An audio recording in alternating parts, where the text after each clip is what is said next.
You always make the worst of you. And to think that we learned this when I was small, there was this cowboy chasing the bad guy.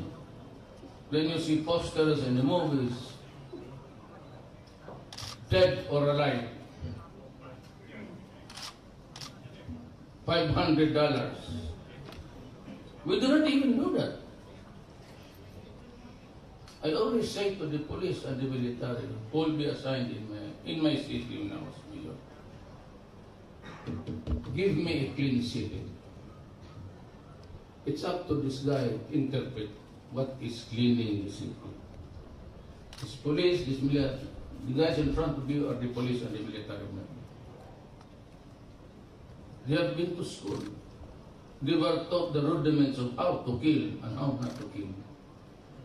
That's their job. They are not ignorant of that. I said they stayed there in the academy for 4 years. What else am I supposed to do when I give the orders? Do I have to lecture again? The same lectures given to them for 4 years? So what prompted me to change foreign policy is that not almost getting a road deal with the West. And EU signed a manifesto, and they told me it was prepared by the lawyers of the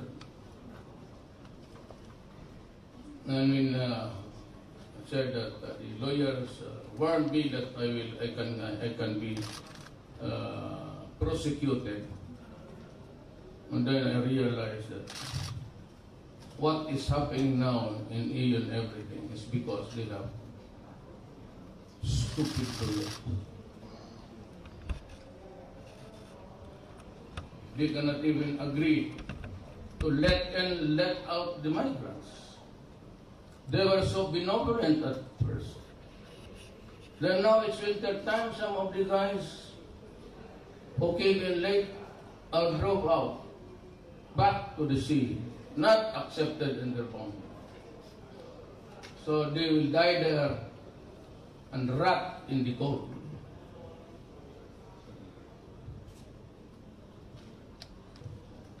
Give me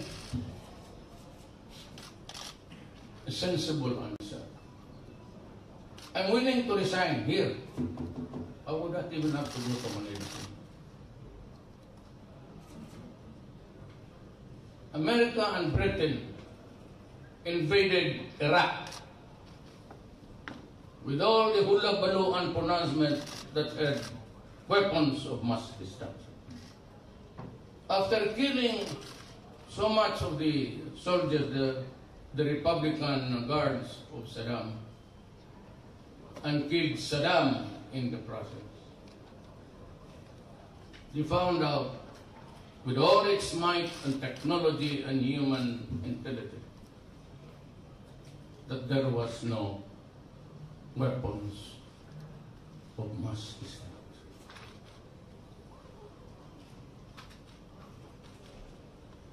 If somebody could explain it to me that it was right, stand there in front of me right now. I'm willing to listen. And if you do it right, to convince everybody that after all it was right to invade Iraq even without the weapons of mass destruction, undermining Libya, wanting to destroy Assad, putting in turmoil Egypt. Now tell me, if it is a bright idea of the West, tell me now, justify it that it is correct. I will listen and I will resign as President of the Republic of Cuba. Was there an explanation? Was there a digest? You know, these guys are really convoluted idiots. You see, you want to prosecute me for what? It is not crime in my country, especially a president to warn, and even any president for that matter. What tell me, do not do it because I will kill you. Do not enter my boundaries because if you hurt the people there, I will go to war. I just don't know what's happening with the idiots in the other side. So my foreign policy goes to where there are people who are saying, why should I mix my country with the people who have said a very convoluted and almost insane theories of how to run civilization? Tell me, any one of you, tell me that it was right to invade Iraq, even without the mass. That was the only thing that kept them going. But there was these weapons of mass destruction. How many died? How many children died in the bombing of Afghanistan? How many died in the invasion of Vietnam, only to lose it after several decades? And to burn the families there. How many times has this to be repeated? Look at Aleppo. When they could have just stopped it, but because earlier they were supplying the arms of the rebels against Syria. But the Chinese government and Russia supported Assad. So you had the longest war there. So from where was this ISIS? When was it born? It was born out of the desperation of the radicals and rebels of Libya and Syria. That is the beginning of ISIS. America imported terrorism in their own territories, not by human beings. There in America itself, American citizens, almost all of them from Arab ancestry, because the citizens of that country, the American citizens were Arab Americans, really felt what was being done to their land. And who was the first to enter the land and took off with the fat of the land? Oil. British, American, French, Italian. And after so many troubles, they partitioned the Middle East. According to tribes, not of kingdoms. And that is why you have, until now, fighting amongst themselves. And ISIS became the rallying point. Who imported violence? America. To their lands. They were not the migrants that went there to create trouble. They were the lone wolves. They were the Arabs who went there when they were young, had education there, but saw what was history in the past. My country, it was occupied by Spain for 400 years. Then it was occupied by the Americans for 50 years. And you think that because we are now, that was a century ago, then you should see the pile of bodies. You should see the big holes where the Moro Muslims of Mindanao were dumped there. And you say, oh, it's 100 years Duterte. No, it could not be 100 years. It still is not. Why? because of your convoluted ideas of how to run this civilization. So why don't I go to China? What kept us from China was not our own making. We were almost a vassal state of America. Our foreign policy dovetailed the policy of the United States and of the West. And if they said they hated Russia, it was supposed to be, amen, we also hated China. And if they say, I will go to war in Vietnam, for no reason at all, eventually to lose, and you will just say, yes, we will send also our soldiers there. It's kind of stupid, do you think? So now that we are, all has been said and done, what gives? Me? Killer, drug, war? I give you a computation. It's 4 billion now. But that is the 4 million that's growing up. It's about 700,000. At the end of my term, it will breach the 4 million mark.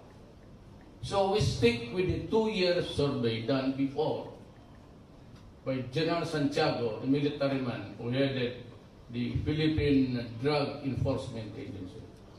He said there are already 3 million addicts. Okay. The mining industry is all over putting holes there in my country. Degrading the environment. How much does it give my country in taxes?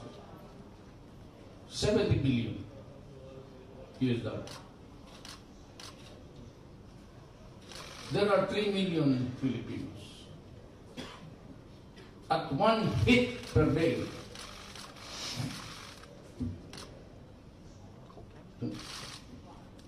times 3 million, that is 6,000 per person a month.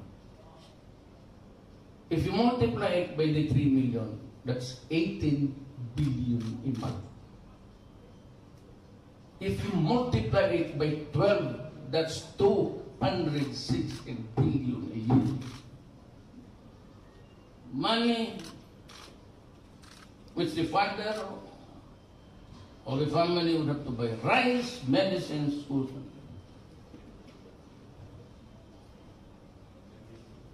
And the crime rate has down drastically, down. It's less than 49%. We have girls raped 1 year old, 2 years old. People dying because they were perceived to be devils in front of the addict. Rape and all, and even the crime volume puts the crime volume before a president puts me to shame. There are killings because some choose really to fight government. And I said, I will have no mercy for you guys. You fight the authorities, and you die. It's good for you. You asked for it. I told you before, it will destroy my country. And yet you go in and persist in doing it. And so I said, well, if you fight, kill it. Especially if your life is in danger. I do not want, verily, I don't want to see military men and policemen die. It should be the bad boys, should be do the dying. Not my soldiers and my police. So, we're talking of what is right and what is wrong in this world. We're talking of what is moral, what is not. I said, I challenge any one of you to come here. We can debate until midnight. Just tell me what was really good when they started to destroy the Middle East. And until now, the family hospitals, the patients with it dying, and those who are already in the mortuary are also dying again. And even prisoners and all. and they go about moralizing the righteousness of the world. I'm sorry. I have to say this. And say that, why are you veering towards China? Why should not I not veer to China? China is good. It has not invaded a piece of my country all this generation. All they are is to wander and do business, barter trade, even for the arrival of the Spaniards. A lot of Chinese descended Filipinos, almost everyone. We have not seen any atrocities committed of late. The wars of Genghis Khan and Kublai Khan, that is really for the history. But the events of the recent times, there's a book which we have to read when we are on the podium. It's the Modern Times and the Living Past. Modern times, and we have to live by the past to learn our lessons in life. Thank you. Thank you so much, members of the international press, Mr. President. Any question? Yes. We still have Your time. Very good until 6 o'clock in the morning. Go ahead. Mr. President, hold on. We have a question from Can we China, have it on one at a time? China Daily. Thank you, Mr. President. With China Daily, we would like to ask a question about trade and cooperation. Do you have any expectations about your meetings with Chinese leaders tomorrow? And what do you expect from the outcomes like trade, infrastructure, agricultural technologies, like fruits and food edibles? And do you have any expectations about further political and economic messages to be delivered through the meetings? Thank you. Yes, frankly, actually, what to say, I'm not in the kind of really to I think to admit it, but there are so many things that we need. We will be asking for the help of China. I do not know if they will, your government will give it to us. I am here on a state visit to pay my respects to the great people of China and to the Chinese government. But along the way, if they would ask me other things which I need that they can help, I would rattle off also the things, simple ones, not impositions, not financial reasons. We would appreciate if we are given loans, soft loans. We would rather borrow and pay it in a very liberal schedule. We have a question from NHK. Mr. President, Yes. On South China Sea issue, how are you going to raise this issue during the meeting with President Xi tomorrow? And are you going to request President Xi to respect international law, especially the result of arbitration? And what will be the Yes. bottom line? Let me tell you this. Before I came, there were preliminary talks between the foreign secretary of my country and the foreign minister of China. We sorted out an agenda that is broad enough to accommodate all. But I, as a friend, and I would say this too, if he mentions it in passing, and I will just say, Mr. President, I came here for a visit. I do not want to make hard impositions. I do not want to ask you to do it now, because there will be a time when we shall be doing it. But I have to be courteous, and I have to wait for your president to mention it in passing for me to respond. It is in the broader outlines of talks that you have agreed. But as a matter of courtesy and the Oriental way, you'll always wait, because I am a visitor. I cannot destroy the goodwill by just blurting out something But after all, it is also, let us be clear on this. The arbitral awards give us the right. Okay? China has the historical right. And they're insisting, and you are insisting. And the Chinese government insisting that it is right. So, in this, do we argue or we just talk? Then if there's a then I would say, let us put it to some other day. There will come a time we will have to talk about it. And the arbitral judgment is in a piece of paper with four corners. And maybe by that time I would say, we have to talk now. And the issues will not go out of what is being said. We are limited to this. But that is not the time to do it. That is the time to prepare for the goodwill and then maybe the agenda of how to go about doing it. But unfortunately, or fortunately, it was not discussed by us.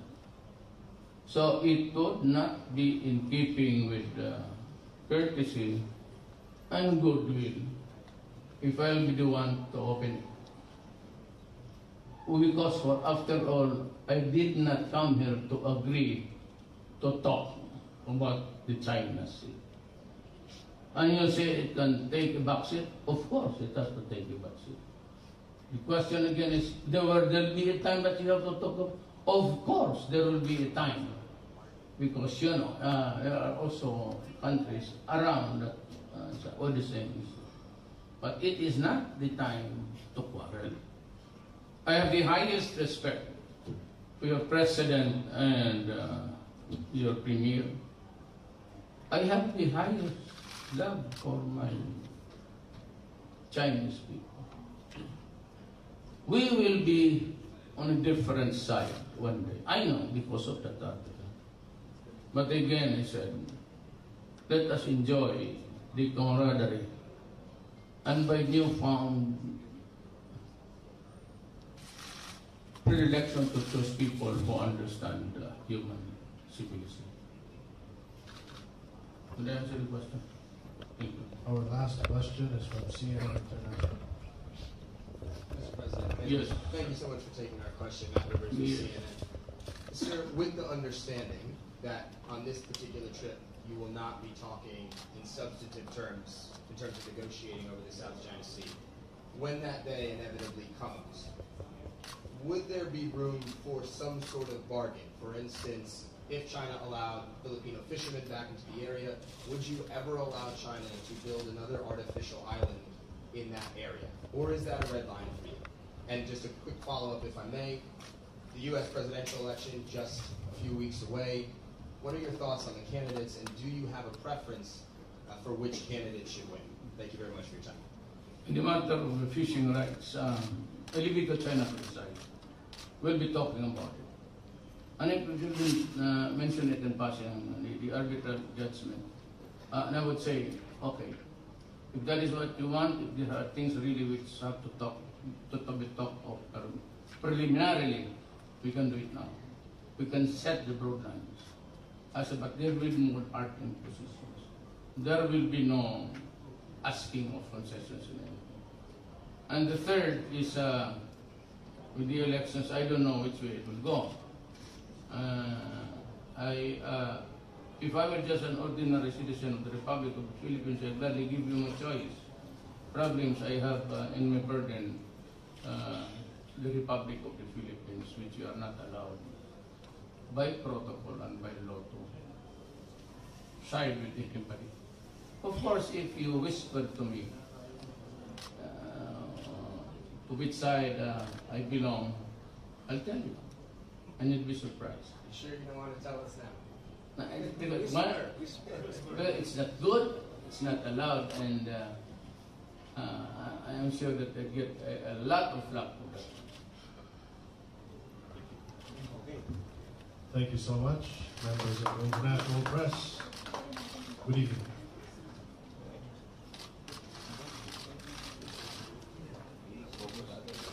Don't stand up, don't stand up. Let him go first.